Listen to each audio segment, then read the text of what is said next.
Hi, thank you for watching. If you like this video, please subscribe to the channel. Here I have two watches which I have done videos on before. They're both a couple of my favorites, and while I've done videos on them, I haven't had them next to each other on the wrist like this, and I thought this might be useful for someone who's interested in either of these watches. It's always nice to be able to compare side by side. So watch on the left, if you're not familiar with it, is an Omega Seamaster Professional that is commonly referred to as an SMPc, with the C referring to ceramic, because the bezel insert on this watch, on the watch on the left, is ceramic, and it was the first use of ceramic for a bezel insert on the Seamaster line.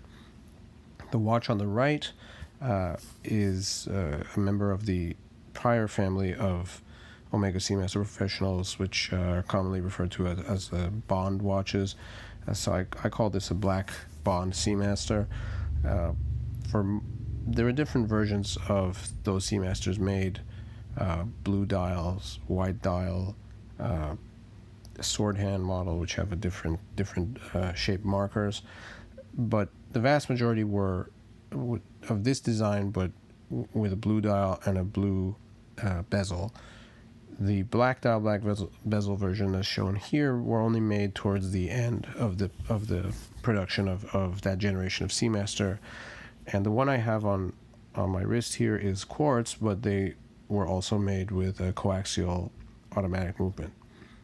So these two watches are obviously quite similar, and I would actually describe the SMPc really as a member of the Bond Seamaster family. It's much more similar to the watches that came before it than the ones that came after, namely the present day Seamasters, which have diverged quite a bit from the prior designs.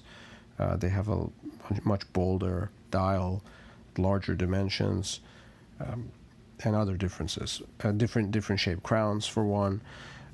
Here, there's a lot more similar between these two watches than different, but the differences are notable and important to know if you're a potential buyer of either of these watches.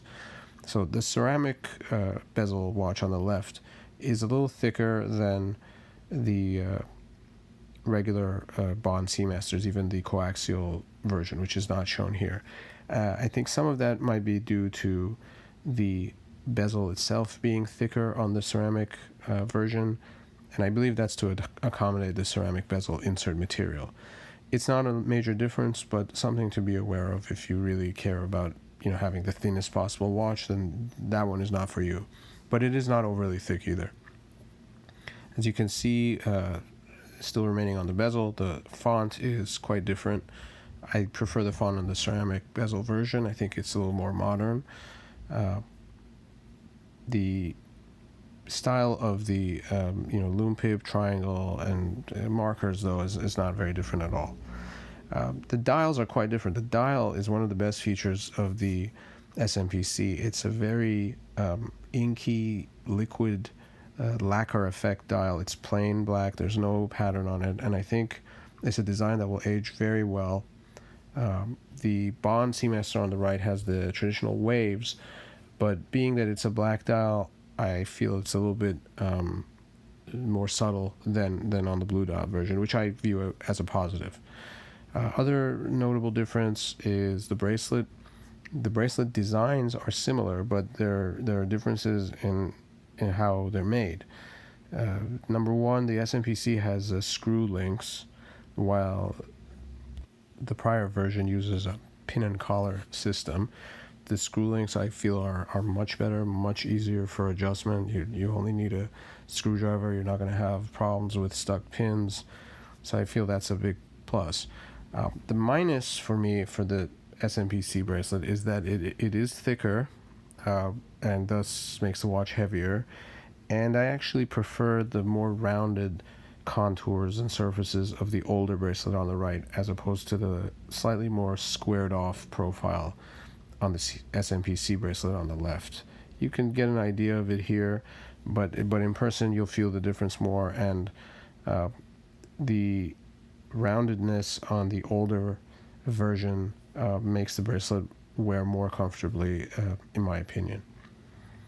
Then other differences are, you can see the Seamaster text on the SMPc is right under the Omega logo and branding, and on the older watch here, this quartz Bond Seamaster, it's on the bottom of the dial near the depth rating.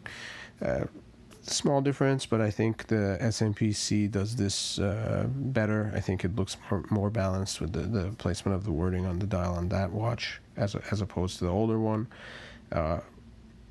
It's really a tough call to declare one of these watches a winner over the other. I like them both very much. I think if you like one, you'll definitely like the other. And despite the fact that there's been a surge in popularity in these watches, I still think they're underappreciated, especially compared to some of the other stuff on the market. These are really, really well-made watches, really nice looking. I think even probably would serve as decent investments and not lose value, honestly, given their current prices. Hope this was helpful to see them side by side. If you have any comments or questions, please leave them below. Thanks.